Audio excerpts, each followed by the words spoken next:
안녕하십니까. 시사의 설 시간입니다. 인디애나주에 종교 자유법이라는 법이 새로 생겼습니다. 그런데 논쟁이 계속되고 있죠. 이 종교 자유법이라는 법의 내용은 무엇이고 논쟁의 의견들은 어떤 것들인가, 또 우리 실생활에 어떤 영향을 미칠 수 있는 법인가, 이런 문제를 중심으로 해서 오늘 말씀을 드리겠습니다. 바로 지난주에 인디애나주의 거버너 마이크 펜스가 동성애자 차별에 관련된 법에 서명을 했습니다. 그런데 이 조치가 있자마자 전국에서 인디애나에 대한 불매운동이 벌어지고 있고 또 강력한 비난의 대상이 되고 있습니다. 이 법안의 이름은 Religious Freedom Law, 종교자유법이라고 되어 있습니다. 그 내용은 사업체라든가 단체 또는 회사가 종교적인 신념을 이유로 해서 동성애자에게 서비스를 거부할 수 있는 권리를 부여한다, 이런 법안입니다. 쉽게 예를 들면은 내가 동성애를 허용하지 않는 종교적인 신념을 가지고 있는 시민인데 제 직업이 이제 플로리스트다, 꽃 디자이너란 말이죠. 또는 케이크를 만드는 사람이다, 또는 결혼식 플래너다. 그럴 경우에 동성애자가 결혼식에 서비스를 해달라고 주문을 받았을 때 이것을 거부할 수 있는가, 이런 질문에 대한 답변입니다. 그런데 이제 거부할 수 있다는 것이죠. 또 일리노이 주에도 유사한 법이 있고 이미 19개 주에 이런 법이 사실은 있습니다. 그리고 1993년도에 제정된 연방법 Religious Freedom Restoration Act, 종교자유회복법, 이런 법인데 이것도 제정이 되어 있습니다. 그런데 왜 지금 새삼 인디애나에서 이것이 문제가 되고 있는 것인가, 이런 의문을 제기할 수가 있습니다. 우선 기본적으로 이 법이 이제 국민에 대한 차별을 합법화한다, legalize한다, 이제 이런 우려 때문이죠. 조금 정리를 간략하게 하면은 모든 시민이 법 앞에 평등하다. 이것은 뭐 헌법으로, 민권법으로, 여러 가지 법으로 이미 규정이 되어 있죠. 그런데 동성애자라고 해서 법으로 차별을 할 수 있는가? 이것이 합법화할 수 있는가? 이런 우려와 이제 그 컨선 때문이죠. 그러면 이제 종교적으로 봐서 최근에 장로교회의 동성애자 수용에 대한 논란이 있었습니다만은 종교가 인간들에게 사랑하라고 하는 것이 가르침이지 인간을 어떤 이유로든지 차별하라든가 배척하라는 것이 아니지 않느냐, 이런 새로운 논쟁의 기준이 또 제기가 되고 있는 겁니다. 특히 이제 이번 인디애나 법안의 내용은 차별이 이제 주요 목적입니다.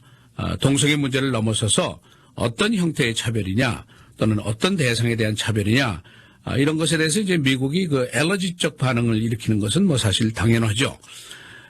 그런데 이제 인디애나의 마이크 펜스 주지사가 어떤 태도를 가지고 있느냐, 여기에 문제가 있습니다. 이 사람은 왜 야단들이냐, 이런 얘기죠.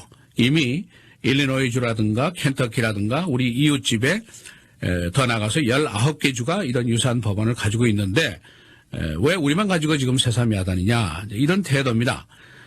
그러나 이제 여러 언론들이라든가 민권단체들이 또 지적하고 있는 것은 귀하가 잘못 인식하고 있고 귀하가 이 문제를 잘 이해를 하지 못하고 있어. 인디애나주가 지금 잘못을 하고 있는 것이요, 이런 지적을 또 하고 있습니다. 그 이유들을 이제 간략하게 정리를 하면 이렇습니다. 첫째로 일리노이주와 비교하는 것이 잘못이라는 겁니다. 일리노이주는 이제 종교자유법으로 특정 분야의 종사자를 보호한다, 종교적인 이유로. 조금 전에 말씀드린 것 같이 목사님이라든가 교회 건물이라든가 꽃 디자인하는 사람, 케이크 만드는 사람을 보호한다는 것이죠.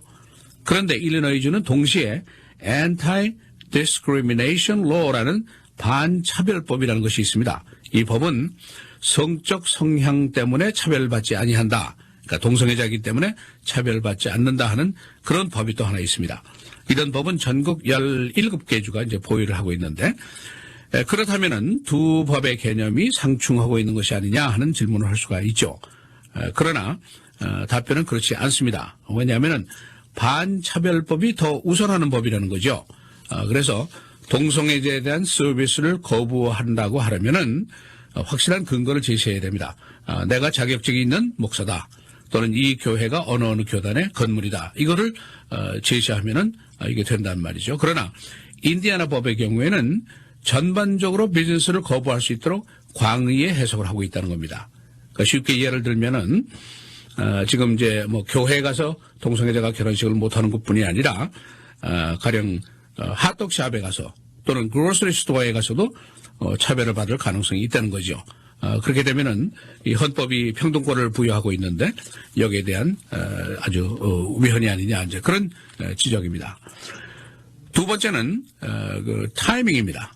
19개지가 이미 유사한 헌법을 가지고 있고 동성애자에게 이제 서브를 거부할 수 있는 권리를 보유하고 있다 이런 법이죠.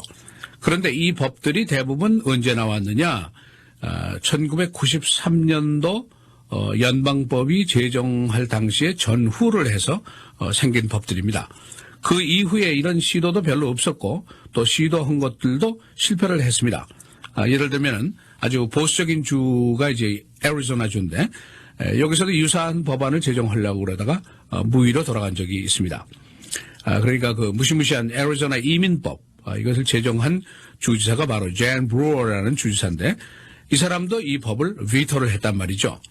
이 주지사가 바로 오바마 대통령한테 공항에서 사태질을 하던 바로 그 여성 가버너인데 이 사람도 이것을 만들지를 않았습니다. 그것은 이제 이유가 애리조나 주 내에 있는 기업이라든가 조직들이 반대를 하고 나선 것이죠. 애리조나 주가 이렇게 프렌들리하지 못한 주라는 인식이 되면은 주 경제에도 도움이 안 되고 주와 다른 주와의 소통에도 지장이 있을 것이다. 이제 그런 우려를 했기 때문에 결국 이것을 비토하고 말았습니다. 세 번째 이유는 시대적인 변화에 역류 현상을 빚는 것이 인디아나법이라는 거죠. 2011년도에 갤럽에서 이제 조사를 한 적이 있는데 이때 처음으로 동성애자를 지지한다 하는 시민들이 50%를 넘어섰습니다. 이게 바로 4년 전의 일입니다. 그 이후에 이제 대법원이 두 번이나 동성결혼을 36개 주에는 허용을 가능케 한 그런 판결을 내린 적이 있고 또 동성결혼 자체에 대한 판결도 이제 곧 나올 것으로 준비가 되고 있죠.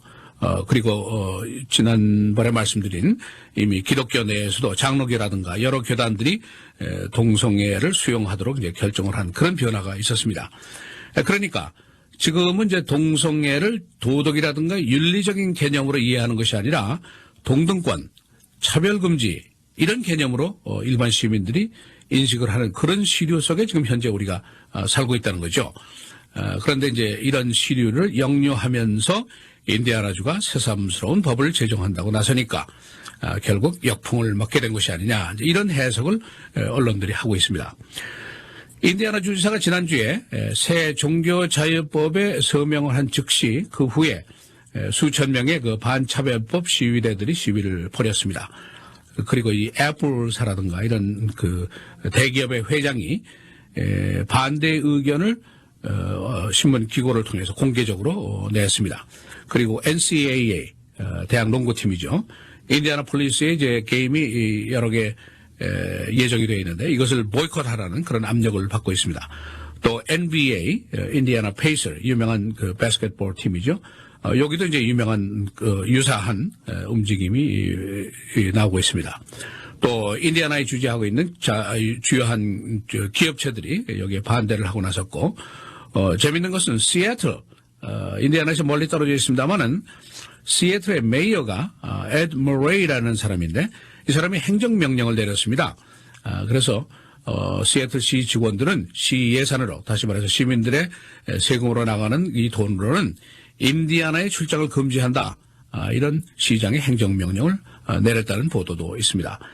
그래서 컨슈머 리뷰 서비스에서 얘기하는 것은 당장 $4,000만 정도의 수입이 인디아나에서 이제 빠져나가게 됐고 고용도 한 1,000개 정도가 손실이 될 것이다. 그런 예상이 나오는데 앞으로 이 문제가 더 악화될 것이다. 이제 그런 예상들을 하고 있습니다.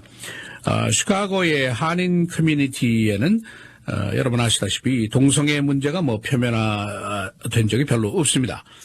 그러나 커뮤니티 리더들, 특히 그 기독교계의 리더들은 이 문제를 이제 규정하고 있는 법들이 어떤 것들인지 또 권리 의무와 관계가 어떻게 된 것인지 지금 미국의 사회적인 분위기가 어떻게 변화하고 있는지 이런 것을 일단 숙지해 놓는 것이 리더로서의 역할을 하는데 좋을 것이라는 생각을 해봅니다.